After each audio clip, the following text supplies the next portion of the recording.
Hello students, हम लोग प्रश्नावली 6C पे और क्वेश्चन नंबर 8 क्या कर रहे हैं। यदि दो समांतर रेखाओं को एक तिर्यकछेदी रेखा काटे तो सिद्ध कीजिए कि एकांतर अंतःकोणों के अर्धक समांतर होंगे। चलिए देखते हैं। हम लोग यहाँ पर दो समांतर रेखाएं ले लेते हैं और एक इस पे तिर्यक रेखा ले लेते हैं। ठीक है, चलिए पहले लिख लेते हैं, उसके बाद इसको देखा जाएगा। ए बी यह रेखा है और दूसरी रेखा हम लोग सीधी, ये दोनों समांतर रेखाएं हैं और तिर्यक रेखा जो है यहाँ पर पी क्यू है, ये आपके पास दिया हुआ है, जो यहाँ पर एम और एन बिंदु पर इन्हें प्रतिच्छेद कर रही है। क्या कह रहा है, तो सिद्ध कीजिए कि एकांतर अंतःकोणों के अर्धक समांतर होंगे। अच्छा, मान लीजिए ये वाला जो एकांतर अंतःकोणों का युग्म हम लोग लेते हैं, इन दोनों का अर्धक, इसका अर्धक ये हो जाएगा और इस कोण का अर्धक ये हो जाएगा, तो ये दोनों आपस में समांतर होंगे। ये हमें पे यहीं पे दिखाना है। हमें यहाँ पे हम लोग मान लीजिए इसको ले लेते हैं, मान लेते हैं x और इसको ले लेते हैं y। अब इसके बाद देखिए हमारे पास क्या दिया है, पहले लिख लेते हैं। दिया है AB समांतर है CD। अच्छा ठीक है, PQ एक तिर्यक रेखा है, तिर्यक रेखा है जो AB तथा CD को क्रमशः बिंदु M तथा N पर प्रतिच्छेद करती है, प्रतिच्छेद करती है। ये हम लोग यहाँ पे ऐसा सपोज कर लेते हैं। ठीक है, अच्छा अब इसके बाद देखिए ये भी दिया है कि ये जो mx तथा ny क्रमशः एंगल AMN तथा एंगल MND के समद्विभाजक है या फिर अर्धक है, के अर्धक है, अर्धक है, ये हम लोग ले लेते हैं। तो सिद्ध करना है, तो सिद्ध करना है ये दोनों अर्धक समांतर होंगे, यानी कि mx जो होगा समांतर होगा आपके ny के। चलिए अब इसका हम लोग यहाँ पर प्रमाण देखते हैं। चलिए अब इसके बाद देखिए हमारे पास AB जो है दिया है समांतर किसके, CD के, ये हमारे पास दिया हुआ है। ठीक है, ये दिया है। अच्छा, जब AB CD के समांतर है तो एंगल AMN बराबर में एंगल आपका MND हो जाएगा ना, ये वाला कोण इस पूरे कोण के बराबर, एकांतर अंतः कोण के द्वारा। अब देखिए इसके बाद देखिए हम लोग 1/2 से गुणा कर देते हैं, दोनों तरफ गुणा करने पर तो यहाँ हो जाएगा 1/2 एंगल AMN इक्वल टू में 1/2 एंगल MND। अब इसके बाद देखिए, तो अगर हम लोग बात करेंगे एंगल AMN का आधा, तो ये तो इसका अर्धक है नहीं कि इसको 2 बराबर भागों में बांटता है, तो इसका मतलब इसके आधे की बात करेंगे तो इस पूरे एंगल का आधा ये भी है, ये भी हो सकता है। तो हम लोग जरूरत के अनुसार लिख देते हैं एंगल XMN, और इधर इस एंगल का ये अर्धक है तो ये इसके बराबर होगा, यानी कि इस पूरे का आधा ये भी लिख सकते हैं एंगल YNM। कैसे हमने ये लिखा, क्योंकि दिया है कि MX तथा NY क्रमशः एंगल AMN तथा एंगल MND का अर्धक है। ठीक है, इसलिए हम लोग ऐसा कर सकते हैं। तो जब ये वाला कोण इस कोण के हमने बराबर दिखा दिया तो ये इन दोनों रेखाओं को देखा जाए और इस रेखा को देखा जाए MN को, तो इसके हिसाब से ये दोनों जो रेखा होंगी इसकी ये तिर्यक रेखा MN हो जाएगी। तो जब ये एकांतर अंतः कोण के युग्म जो है बराबर है, इसका मतलब ये इसके समांतर हो जाएगी। तो लिख सकते हैं यहाँ पे कि एकांतर अंतः कोण के प्रतिलोम से यहाँ पर MX जो हो जाएगा समांतर हो जाएगा NY के। ये आपका प्रमाणित हो गया, हमें यही ना साबित करना है। चलते हैं नेक्स्ट क्वेश्चन पे। क्वेश्चन नंबर 9 देखिए क्या करें। यदि दी हुई दो समांतर रेखाओं में से एक पर कोई रेखा लंब हो, ठीक है, तो सिद्ध कीजिए कि यह दूसरी रेखा पर भी लंब होगी। चलिए यहाँ पे ध्यान से देखिए क्या कर रहा है। यदि दी हुई दो समांतर रेखाओं में से एक पर कोई रेखा लंब है, अच्छा, और दो समांतर रेखाएं दी गई हैं, ठीक है, ये हमारे पास दो समांतर रेखाएं दी हैं। इन दो समांतर रेखाओं में से एक रेखा पर कोई हम लोग यहाँ पर ले लेते हैं कि मान लीजिए यह रेखा जो है, यहाँ से रेखा ऐसे लेके चले जाते हैं, ठीक है, इसको जो कि पहली वाली रेखा पर लंब है ऐसे मान लेते हैं। ये ए बी ले लेते हैं, इसे सी डी ले लेते हैं, दो समांतर रेखा है, और इसे पी क्यू ले लेते हैं। ये इसको एम पर काटता है, यहाँ ये एन पर काटता है। तो दिखाना है कि ये अगर इस पे लंब है तो इस पे भी लंब होगा, ये हमें दिखाना है। चलिए देखते हैं। दिया है ए बी तथा सी डी दो समांतर रेखाएं हैं, दो समांतर रेखाएं हैं, दो समांतर रेखाएं हैं, है ना।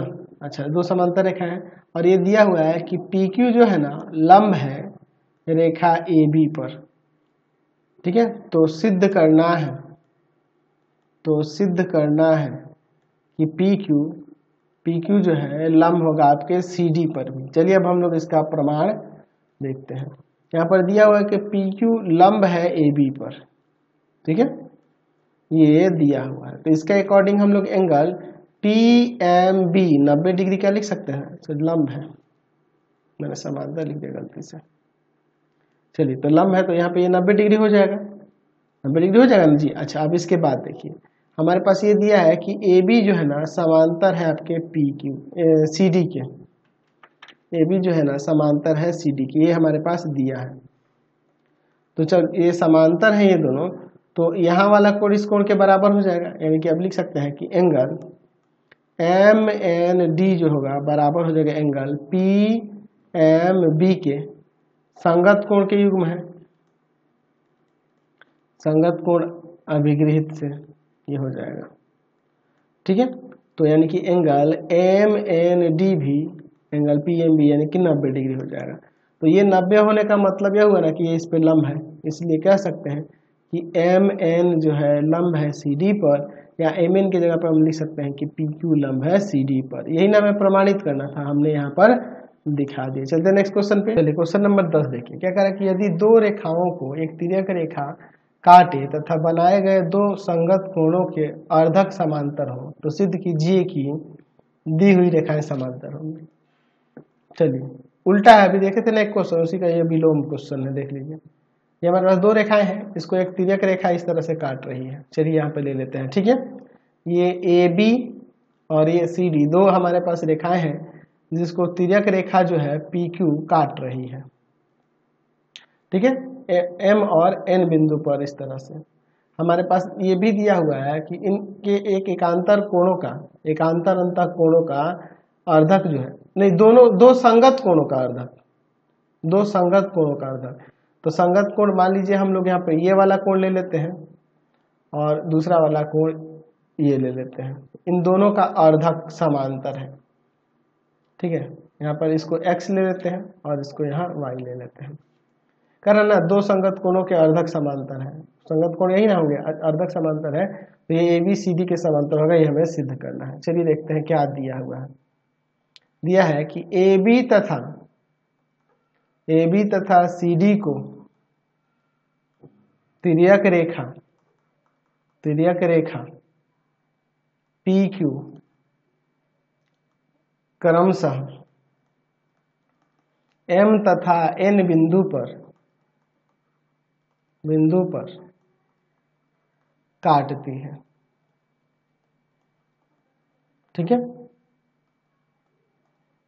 चलिए, और यहाँ पे देखिए ये भी दिया है, यहाँ पे ये भी दिया है कि यहाँ पर लिख देते हैं कि एम एक्स तथा एन वाई क्रमशः एंगल PMB तथा एंगल MND के अर्धक है। और ये भी दिया हुआ है कि ये MX जो है ना ये समांतर है NY के। ठीक है, तो सिद्ध करना है,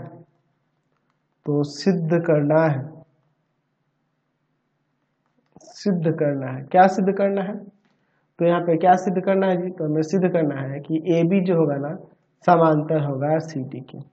चलिए अब हम लोग इसका प्रमाण यहाँ पर देखते हैं। ठीक है, अब इसके बाद देखिए हमारे पास यहाँ पर दिया है कि MX जो है ना समांतर है NY के। तो जब ये इसके समांतर है तो यहाँ वाला कोण इस कोण के बराबर हो जाएगा। एंगल PMX बराबर में हो जाएगा एंगल MNY के। संगत कोण के युग में दिखेंगे, है ना, संगत कोण अभिगृहित से। ठीक है, चलिए क्योंकि ये इसके समांतर रहते हैं संगत कोण बराबर हो जाएगा ना जी। चलिए अब इसके बाद देखिए हम लोग 2 से गुणा कर देते हैं। 2 से गुणा करने पर तो इधर हो जाएगा, गुणा करने पर देखिए क्या 2 एंगल PMX इक्वल टू में 2 एंगल MNY। इस एंगल का डबल ये पूरा हो जाएगा और इस एंगल का डबल ये पूरा हो जाएगा। क्यों? क्योंकि ये अर्धक है ना, तो इनको 2 बराबर भागों में बांटा है, तो इसका डबल ये पूरा और इसका भी डबल ये पूरा। तो हम यहाँ पे लिख सकते हैं, आपके पास दिया ना कि MX तथा NY क्रमशः एंगल PMB तथा एंगल MND के अर्धक है। ठीक है, तो अर्धक है इसलिए यहाँ पे इस एंगल का डबल हो जाएगा एंगल PMB और इसका डबल हो जाएगा एंगल MND। अच्छा अब देखो ये पूरा ये कोण इस कोण के बराबर होने लगा, तो इस संगत कोण के युग्म है और संगत कोण के युग्म के संगत कोण अभिगृहित के प्रतिलोम से ये समांतर नहीं हो जाएगा, ये भी समांतर CD। तो हम लिख सकते हैं यहाँ पर कि संगत कोण अभिगृहित के प्रतिलोम से या विलोम से प्रतिलोम से AB जो हो जाएगा समांतर हो जाएगा CD के। ये हमने यहाँ पर प्रमाणित कर दिया। चलते हैं नेक्स्ट क्वेश्चन पे। क्वेश्चन नंबर 11 देखिए, यदि एक कोण की भुजाएं दूसरी कोण की भुजाओं के क्रमशः समांतर है, ठीक है, तो सिद्ध कीजिए कि दोनों कोण बराबर होंगे या समपूरक होंगे।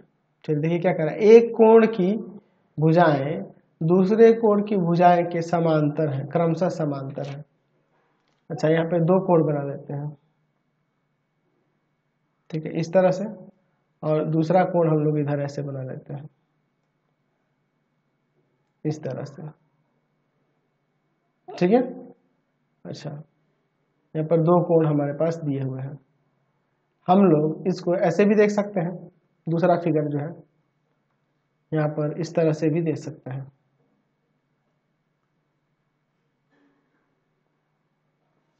चलिए 2 तरह से हम लोग इस फिगर को देख सकते हैं। ध्यान से देखिएगा, एंगल ABC और एंगल यहाँ पे लेते हैं PQR। इधर एंगल ABC और यहाँ पे एंगल PQR। देखिए अब दोनों के लिए ये पहला चित्र ले लेते हैं और ये दूसरा चित्र ले लेते हैं। तो यही कह रहा है कि देखिए इन दोनों के ये बराबर होंगे या फिर यहाँ पे ये क्या होगा, ये दोनों का योग क्या हो जाएगा, यहाँ पर 180 हो जाएगा, समपूरक हो जाएगा। ये दोनों में से कोई भी हो सकता है। चलिए तो देखते हैं दिया क्या है। यहाँ पे दिया है कि एंगल ABC तथा एंगल PQR में यहाँ पर AB समांतर है PQ के। ठीक है, तो सिद्ध करना है, क्या सिद्ध करना है कि एंगल ABC बराबर होगा एंगल PQR के, या एंगल ABC और प्लस में एंगल PQR का योग जो होगा वह क्या हो जाएगा, 180 डिग्री हो जाएगा। प्रमाण देखिए, यहाँ पर ए बी समांतर है पी क्यू के, ये दिया है, तो इसके according angle A B C equal to में एंगल पी क्यू आर हो जाएगा। चित्र फर्स्ट के लिए ये कोण इस कोण के बराबर होगा ना जी, क्योंकि जब ये इसके समांतर है, ध्यान से देखिए, तो अगर इसको आगे आप बढ़ाओगे तो ये इसको इसी तरह से ना मिलेगा, तो ये इसके क्या हो जाएगा, ये यहाँ से मिले या यहाँ से भी मिलेगा तो कोई दिक्कत नहीं है। अगर मान लीजिए ये कोण ए बी सी यहाँ ऐसे ना कर ऐसे आता तो क्या दिक्कत है भाई, ये कोण इस कोण के बराबर हो जाएगा और ये वाला कोण इसके बराबर होगा, ऐसे भी देख सकते हैं।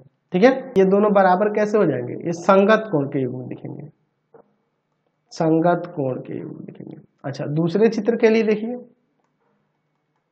ए बी अगर समांतर है पी क्यू के, तो यहां से अगर देखा जाए तो इस तरफ से ये दोनों क्या है, एक ही तरफ के अंतःकोण है ए बी सी और प्लस में एंगल पी क्यू आर, तो 180 इसलिए होंगे क्योंकि ये एक ही तरफ के अंतःकोण है, इसलिए इन दोनों का योग 180 हो जाएगा। तो दोनों हमें साबित करना था, हमने दोनों दिखा दिया कि ये भी हो सकता है या ये भी हो सकता है, दोनों हो सकता है। क्वेश्चन नंबर 12 देखिए, यहाँ पे कह रहा है कि m और n दो समतल दर्पण है। ठीक है, यहाँ पे कह रहा है कि यदि आपतित किरण CA किधर है, ये रहा, आपतित किरण ऐसे दिखाना चाहिए था, इधर एरो दे दिया है। आपतित किरण CA, परावर्तित किरण BD समांतर है, तो दर्शाना है कि m n के समांतर होगा। चलिए देखते हैं, दिया है m तथा n दो समतल दर्पण है, और ये भी दिया है कि यहाँ CA जो है ना समांतर है BD के, तो सिद्ध करना है कि m जो होगा समांतर होगा n के। चलिए अब हम लोग इसका प्रमाण देखते हैं। देखिए यहाँ पर CA जो है ना समांतर है आपके BD के,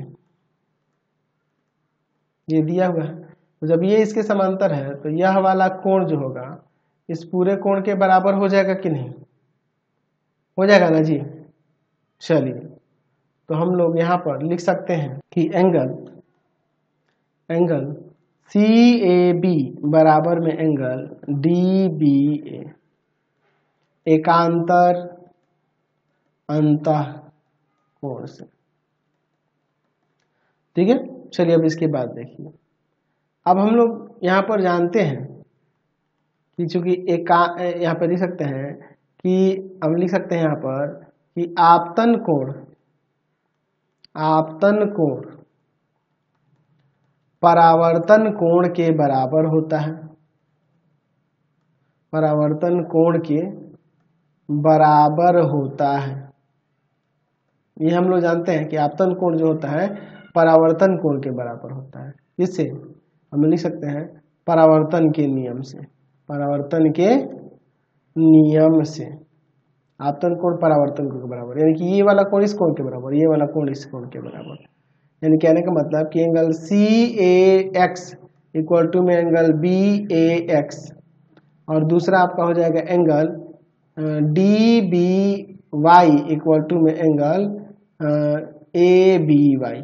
तो ध्यान से देखिए ये दोनों हो जाएंगे, तो या हम ये भी तो लिख सकते हैं कि एंगल CAB जो होगा ना, CAB यहाँ पे देखिए CAB ये वाला कोण जो होगा यह 2 गुना हो जाएगा एंगल BAX के। इसका ये पूरा जो होगा 2 गुना होगा कि नहीं, इसका 2 गुना हो जाएगा ये पूरा, तथा एंगल ABY का 2 गुना हो जाएगा। कौन, ये 2 गुना होगा किसका, ABY किसका 2 गुना होगा, इस पूरे का, यानी कि एंगल DBA जो होगा 2 गुना हो जाएगा किसके, एंगल ABY का। ठीक है, अब इसके बाद देखिए, इसको समीकरण 2 ले लेते हैं, इसको समीकरण 3 लेते हैं, और इसको समीकरण 1 देखिए। समीकरण 1, 2 तथा 3 से, इन तीनों से क्या हो जाएगा, तो देखिए इसके जगह पे ये और इसके जगह पे ये लिख सकते हैं। तो angle two angle B A X equal to में two angle A B Y. तो 2 से 2 यहाँ पे हटा देंगे, एंगल बी ए एक्स जो हो जाएगा बी ए एक्स वह इक्वल हो जाएगा एंगल ए बी वाई के। ठीक है, तो जब ये कोण इस कोण के बराबर हो गया। अच्छा देखिए, अब उसके बाद देखिए, हम लोग ये भी जानते हैं, हम लोग पढ़े हुए हैं कि जो आपका अभिलंब होता है ना, अभिलंब दर्पण पे लंब होता है, दर्पण पे लंब होता है, दर्पण पे लंब होता है। यानी कि यहाँ पर देखो एक्स ए जो होगा लंब हो जाएगा एम पर, और वाई क्या नाम है ऊपर देख लीजिए, वाई बी होगा लंब होगा एन पर। ठीक है, तो इसका मतलब यहाँ पे ये हुआ कि एंगल एक्स ए, इधर हम लोग एक्स ए एम दे देते हैं, इसी को नाम को लिख देते हैं। ठीक है, कैपिटल में दे देते हैं, अब इसको कैपिटल ही समझना। और एंगल क्या नाम है इधर, एंगल वाई बी, और इधर कुछ दे दे क्या, मान लो इधर हम देते हैं क्या देते हैं, पी देते हैं। चलिए इसको भी इधर कैपिटल एम देते हैं इधर। ठीक है, चलिए वाई बी एम इक्वल हो जाएगा। तो इसको हम लोग समीकरण ले लेते हैं 4, ये वाले को जो आया था रिजल्ट, और इसको ले लेते हैं 5। हम लोग लिखते हैं समीकरण 5 में से समीकरण 4 को घटाने पर, चलिए इसको घटा कर देखते हैं। तो यहाँ पे है angle X A M minus angle B A X equal to angle Y B P और माइनस का एंगल ए बी वाई। देखिए अब यहाँ पर एक्स ए एम में से अगर हम लोग यहाँ पर बी ए एक्स घटा देंगे तो ये वाला एंगल बच जाएगा कि नहीं, एंगल बच जाएगा आपका बी ए एम। और इधर देखिए आप एंगल वाई बी एम में से घटा देंगे किसको, यहाँ पर घटा देंगे किसको, एंगल ए बी वाई को, तो ये वाला एंगल बच जाएगा, यानी कि एंगल बच जाएगा ए बी पी। ठीक है, यहाँ पे चाहो तो यहाँ लिख सकते, तो पहले वाला छूट गया, देखो प्रत्येक 90 है, लंब दिखाई दिए, उससे क्या फर्क पड़ता है। अब देखिए यह कोण हमने इस कोण के बराबर दिखा दिया, इसका मतलब ये समांतर हो जाएगा। यहाँ पे लिख सकते हैं कि एकांतर अंतः कोण की एकांतर अंतः कोण के प्रतिलोम से जो हो जाएगा, यहाँ पर क्या हो जाएगा आपका, यहाँ पर m जो होगा समांतर हो जाएगा n के। ये हमने प्रमाणित कर दिया, समझ गए, कोई दिक्कत नहीं है। यहाँ पर क्वेश्चन नंबर देखते हैं 13। देखिए चित्र में क्या दिया हुआ है कि AB जो है ना समांतर है CE के, और AE जो है ना समांतर है CD के। तो सिद्ध करना है, क्या सिद्ध करना है, तो एंगल BAE जो होगा बराबर होगा एंगल DCE के, BAE और यहाँ DCE, यहाँ पर ये कोण दोनों बराबर होंगे, ये हमें दिखाना है। प्रमाण देखिए इसका, हमारे पास पहले दिया है कि ये भी समांतर है CE के, ध्यान से देखिए कहाँ है, AB समांतर है CE के, तो जाहिर सी बात है AB जब समांतर है CE के, यहाँ पर CE के, तो यहाँ पर हम लोग लिख सकते हैं AB जब CE के समांतर है तो ये वाला कोण इस कोण के बराबर हो जाएगा, एंगल BAE जो होगा, एंगल BAE जो होगा समान इक्वल हो जाएगा एंगल AEC के। ये कोण इस कोण के बराबर, क्योंकि ये इसके समांतर है और ये तिर्यक रेखा काम करेगा, तो एकांतर अंतः कोण के युग्म है, इसलिए बराबर हो जाएंगे समांतर होने के कारण। समीकरण 1। अच्छा दूसरा दिया है कि AE जो है ना समांतर है आपके CD के, ये भी दिया हुआ है, AE जो है ना समांतर है आपके CD के, तो जाहिर सी बात है ये वाला कोण भी इस कोण के बराबर हो जाएगा, यानी कि एंगल DCE जो होगा DCE वह बराबर हो जाएगा एंगल इसके AEC के। ये आपका समीकरण 2 हो जाएगा। ये भी एकांतर अंतःकोण के युग्म है। तब इन दोनों समीकरणों से देखो, समीकरण 1 तथा समीकरण 2 से यहाँ पे ये AC दोनों है तो इक्वल हो जाएगा, ये दोनों इक्वल हो जाएंगे। एंगल BAE बराबर एंगल DCE, ये आपका प्रमाणित हो गया। समझ गए? कोई दिक्कत नहीं है। तो आज की क्लास में इतना ही रहने देते हैं। नेक्स्ट वीडियो में आगे क्वेश्चन देखेंगे। आपको हमारे 3 चैनलों को सब्सक्राइब करना होगा। पहला है path finder classes Chhapra, path finder classes Chhapra. दूसरा है आपके पास भारती भवन रविकांत सर, भारती भवन रविकांत सर। और तीसरा चैनल है Ravikant sir, Ravikant sir RD Sharma solution, RD Sharma solution. तीनों चैनल को सब्सक्राइब कर लेंगे और इससे रिलेटेड वीडियो के लिए सीधे डिस्क्रिप्शन में जाएंगे। इससे रिलेटेड नोट्स के लिए गूगल पे जाकर सर्च करेंगे www.ravikantsir.in और यहाँ जाकर आप सभी क्लासेस के नोट्स उनके PDF को डाउनलोड कर सकते हैं, पढ़ सकते हैं। इंस्टाग्राम और फेसबुक पर जाकर पाथफाइंडर क्लास छपरा को लाइक एंड फॉलो करना नहीं भूलेंगे। Thanks for watching the video. Comment करके जरूर बताया करें कि हमारे चैनल की वीडियोज आप सभी को कैसे लगते हैं। Thanks for watching.